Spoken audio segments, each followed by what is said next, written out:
السلام علیکم ناظرین، سیاست ٹی وی کے عالمی خبرنامے میں آپ کا خیر مقدم ہے۔ میں ہوں ریشما۔ سب سے پہلے نظر ڈالتے ہیں سرخیوں پر۔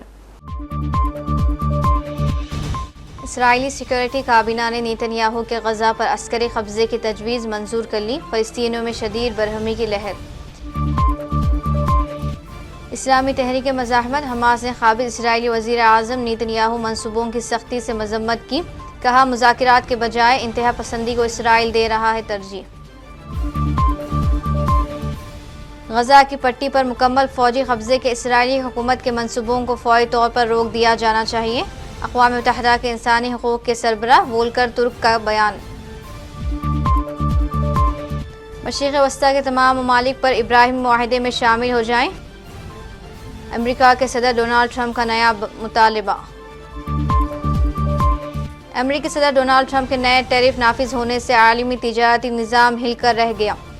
امریکی کسٹمز نے رات 12 بجے کے بعد 10 سے 50% کے درمیان محصولات وصول کرنا شروع کر دیا۔ تو یہ تھی سرخیاں، پیش ہے خبروں کی تفصیل۔ اسرائیلی سیکورٹی کابینہ نے وزیر اعظم نیتن یاہو کے غزہ پر عسکری قبضے کی تجویز کی منظوری دے دی۔ نیتن یاہو نے امریکی میڈیا کو انٹرویو دیتے ہوئے کہا تھا کہ وہ اپنی سلامتی کے لیے غزہ کے تمام علاقوں کا کنٹرول سنبھالنا چاہتے ہیں۔ اسرائیلی وزیر اعظم کا کہنا تھا کہ غزہ پر حکمرانی نہیں چاہتے اور غزہ کو سویلین حکومت کے حوالے کریں گے۔ نیتن یاہو کے اس فیصلے پر فلسطینی باشندوں نے سخت تنقید کی ہے اور اسے مملکت فلسطین کے لیے ایک بڑا نقصان قرار دیا ہے اور برہمی کا اظہار کیا۔ آئیے دیکھتے ہیں عام لوگوں کے تاثرات۔ لأنه هيك يعني ما كل يوم بنموت 100,000 موتة، كل يوم بموت من عندنا تقريبا من 100 ل 150 شخص بموت. تجويع غير التجويع اللي بصير فينا، يعني كل حشر كل قطاع غزة تقريبا في غرب مدينة غزة، وهي اللي ضايلها كده بس غرب مدينة غزة تعتبر، يعني ما فيش فرق صار عند الشعب انه يحتل ولا ما يحتلش. صادم مع انه احنا زي ما قلت لك احنا في واقع احتلال من الجو ومن الارض ومن البحر، لكن بالنسبه لنا احنا قلنا يعني بدات الحياه تمشي، بدات شوي نستقر في اماكننا لنا 5 6 شهور في خيام في معاناه في موت لكن برضه متشبثين في الحياه، احنا شعب، يعني شعب ايش اقول لك، شعب مسالم لابعد الحدود. اسرائيل بتقتلش في حماس، اسرائيل بتقتل. اسلامی تحریک مزاحمت حماس نے قابض اسرائیلی وزیر اعظم نیتن یاہو کے اس بیان کو شدید تنقید کا نشانہ بنایا ہے، جس میں غزہ پر قبضے کا ارادہ ظاہر کیا ہے۔ حماس نے کہا کہ یہ اعلان مذاکرات کے عمل پر کھلا حملہ ہے جو نیتن یاہو کے ذاتی مفادات اور انتہا پسندانہ ایجنڈے کو آگے بڑھانے کے لیے کیا جا رہا ہے۔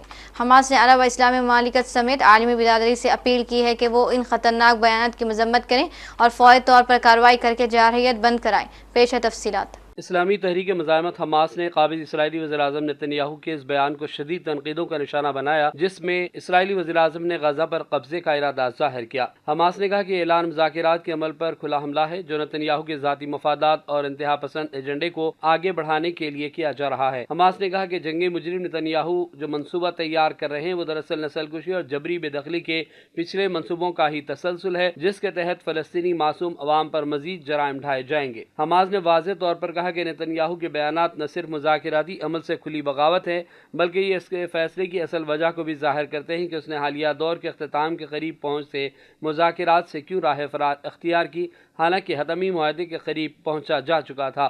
حماس کے بیان میں کہا گیا کہ نیتن یاہو کے جارحانہ عزائم اس بات کا ثبوت ہے کہ وہ اپنے قید فوجیوں سے جان چھڑانا چاہتا ہے اور ان کی زندگیوں کی قربانی دے کر اپنے ذاتی اور انتہا پسند نظریات کو تقویت دے رہا ہے۔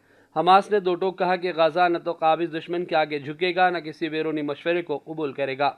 قابض اسرائیل کے لیے اس جارحیت کو بڑھانا آسان نہیں ہوگا، بلکہ اس کا خمیازہ اسے اور اس کی نازی فوج کو بھاری قیمت کی شکل میں ادا کرنا پڑے گا۔ حماس نے عرب اور اسلامی ممالک سمیت عالمی برادری سے اپیل کی کہ وہ ان خطرناک بیانات کی مذمت کرے اور فوری طور پر کارروائی کرتے ہوئے اسرائیلی جارحیت بند کرائی جائے، قبضے کا خاتمہ یقینی بنایا جائے، فلسطینی عوام کو اپنے مستقبل کے فیصلے کا حق ملے اور دشمن کے مجرم رہنماؤں کو ان کے مسلسل جرائم پر کٹہرے میں کھڑا کیا جائے۔ یاد رہے کہ انٹرویو میں کابینہ کے سیکورٹی کونسل میں غزہ پر مکمل قبضے کے حق میں ووٹنگ سے کچھ دیر قبل نیتن یاہو سے پوچھا گیا تھا کہ قابض اسرائیل پورے غزہ پر کنٹرول کا ارادہ رکھتا ہے، تو اس نے جواب دیا ہاں، ہم ایسا کرنے کا ارادہ رکھتے ہیں۔ نیتن یاہو نے کہا کہ ہمارا مقصد غزہ سے حماس کا خاتمہ ہے اور پھر علاقے کو ایک ایسے سول نظام کے حوالے کر دیں گے جو نہ حماس ہو، نہ کوئی ایسا فریق جو قابض اسرائیل کے خاتمے کی بات کرتا ہو۔ اس نے دعویٰ کیا کہ ہم خود کو اور غزہ کے عوام کو حماس کی دہشت گردی سے آزاد کرانا چاہتے ہیں، تاہم اس نے نہیں بتایا کہ جنگ کے بعد غزہ پر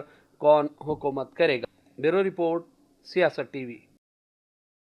اقوام متحدہ کے انسانی حقوق کے سربراہ وولکر ترک کا کہنا ہے کہ غزہ کی پٹی پر مکمل فوجی قبضے کے اسرائیلی حکومت کے منصوبے کو فوری طور پر روک دیا جانا چاہیے۔ ترک نے ایک بیان میں کہا کہ یہ منصوبہ عالمی عدالت انصاف کے اس فیصلے کے خلاف ہے جس میں کہا گیا ہے کہ اسرائیل کو 2 ریاستوں کے متفقہ حل اور فلسطینیوں کے حق خود ارادیت کے لیے جلد از جلد اپنے قبضے کو ختم کرنا چاہیے۔ آسٹریلیا کے وزیر خارجہ پینی وونگ نے کہا کہ ان کا ملک اسرائیل سے مطالبہ کرتا ہے کہ اس راستے پر نہ جائے جو غزہ میں انسانی تباہی کو مزید بڑھا دے گا۔ انہوں نے مزید کہا کہ 2 ریاستی حل ہی پائیدار امن کے لیے واحد راستہ ہے، ایک فلسطینی ریاست اور اسرائیل کی ریاست جو بین الاقوامی سطح پر تسلیم شدہ سرحدوں کے اندر امن اور سلامتی کے ساتھ مل کر رہے۔ برطانوی وزیر اعظم کیئر سٹارمر نے کہا کہ اسرائیل کا غزہ شہر پر کنٹرول حاصل کرنے کا فیصلہ غلط ہے۔ انہوں نے یروشلم کی حکومت پر دوبارہ غور کرنے کی اپیل کی۔ امریکہ کے صدر ڈونلڈ ٹرمپ نے ایران کے جوہری تنصیبات پر جون میں امریکی حملوں کا حوالہ دیتے ہوئے مشرق وسطیٰ کے تمام ممالک پر زور دیا کہ وہ اسرائیل کے ساتھ باضابطہ تعلقات قائم کرے۔ ٹرمپ نے کہا، اب جبکہ ایران کا تیار کردہ جوہری ہتھیاروں کا ذخیرہ مکمل طور پر تباہ کر دیا گیا ہے، میرے لیے یہ بہت اہم ہے کہ مشرق وسطیٰ کے تمام ممالک ابراہیمی معاہدے میں شامل ہوں۔ انہوں نے سوشل میڈیا پوسٹ میں مزید کہا، یہ مشرق وسطیٰ میں امن کو یقینی بنائے گا۔ اس معاملے پر توجہ دینے کا شکریہ۔ ابراہیمی معاہدے جو ٹرمپ کے پہلے صدارتی دور میں طے پائے تھے کے تحت 4 مسلم اکثریتی ممالک نے امریکی ثالثی سے اسرائیل کے ساتھ سفارتی تعلقات قائم کیے تھے۔ ان معاہدوں کو وسعت دینے کی کوششیں غزہ میں جاری جنگ کی وجہ سے پیچیدہ ہو گئی ہیں۔ ٹرمپ نے سال 2020 میں اسرائیل اور عرب ریاستوں میں متحدہ عرب امارات، بحرین اور مراکش کے درمیان باضابطہ تعلقات کے متعدد معاہدے طے کرائے تھے جنہیں ابراہیمی معاہدہ کہا جاتا ہے۔ گزشتہ برسوں میں ابراہیمی معاہدے کو خاص طور پر سعودی عرب پر توجہ مرکوز رکھتے ہوئے وسعت دینے کی امریکی کوشش ناکام رہی۔ سعودی عرب کے اعلیٰ حکام بارہا یہ واضح کر چکے ہیں فلسطینی ریاست کے قیام کے بعد ہی اسرائیل کو تسلیم کرنا ممکن ہے۔ امریکی صدر ڈونلڈ ٹرمپ کے نئے ٹیرف نافذ ہونے سے عالمی تجارتی نظام ہل کر رہ گیا۔ نئے ٹیرف عائد ہونے کے بعد امریکی کسٹمز نے رات 12 بجے کے بعد 10 سے 50% کے درمیان محصولات وصول کرنا شروع کر دیے۔ رپورٹ کے مطابق حالیہ امریکی ٹیرف گزشتہ 100 سال کی بلند ترین سطح پر ہے، جس کے بعد سپلائی چین اور قیمتوں میں اضافہ متوقع ہے۔ موجودہ ٹیرف سے امریکی کمپنیاں بھی متاثر ہوئی ہیں۔ امریکہ کے 8 بڑے تجارتی شراکت دار ممالک نے کم نرخوں پر معاہدے کیے، جبکہ پاکستان اور ویتنام کو ٹیرف میں جزوی رعایت ملی ہے۔ یاد رہے کہ ٹرمپ نے ہندوستان پر مزید 25% ٹیرف عائد کر دیا، مجموعی ٹیرف اب 50% ہو گیا۔ رپورٹ کے مطابق سوئٹزرلینڈ، برازیل اور ہندوستان جیسے بڑے تجارتی شراکت دار بہتر معاہدوں کے حصول کے لیے اب بھی کوشاں ہیں۔ یہ اقدام ایسے وقت میں آیا جب کئی ممالک بشمول ہندوستان اور برازیل ان بلند نرخوں میں چھوٹ حاصل کرنے کے لیے مذاکرات کر رہے ہیں۔ روسی صدر ولادیمیر پوتین نے امریکی ہم منصب ڈونلڈ ٹرمپ سے متحدہ عرب امارات میں ملاقات کا اشارہ دیا۔ ماسکو میں متحدہ عرب امارات کے صدر شیخ محمد بن زائد کی روسی صدر پوتین سے ملاقات ہوئی، جس کے بعد میڈیا سے گفتگو کرتے ہوئے روسی صدر نے ٹرمپ سے متحدہ عرب امارات میں ملاقات کا اشارہ دیا۔ روسی صدر نے کہا کہ صدر ٹرمپ سے ملاقات کرانے کے لیے کئی دوست ممالک مدد کرنا چاہتے ہیں۔ امریکی صدر سے ملاقات باہمی مفاد کی بنیاد پر ہوگی۔ انہوں نے مزید کہا کہ UAE امریکی صدر سے ملاقات کے لیے موزوں جگہ ہو سکتی ہے۔ خیال رہے کہ امریکی صدر ٹرمپ نے آج 8 اگست تک یوکرین امن معاہدہ نہ کرنے کی صورت میں روس پر نئی پابندیوں کی دھمکی دی ہے۔ اور آخر میں سرخیوں پر ایک اور نظر۔ اسرائیلی سیکورٹی کابینہ نے نیتن یاہو کے غزہ پر عسکری قبضے کی تجویز منظور کر لی، فلسطینیوں میں شدید برہمی کی لہر۔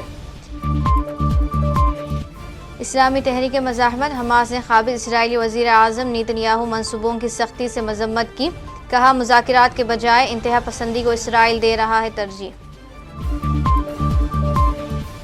غزہ کی پٹی پر مکمل فوجی قبضے کے اسرائیلی حکومت کے منصوبوں کو فوری طور پر روک دیا جانا چاہیے، اقوام متحدہ کے انسانی حقوق کے سربراہ وولکر ترک کا بیان۔ مشرق وسطیٰ کے تمام ممالک پر ابراہیمی معاہدے میں شامل ہو جائیں، امریکہ کے صدر ڈونلڈ ٹرمپ کا نیا مطالبہ۔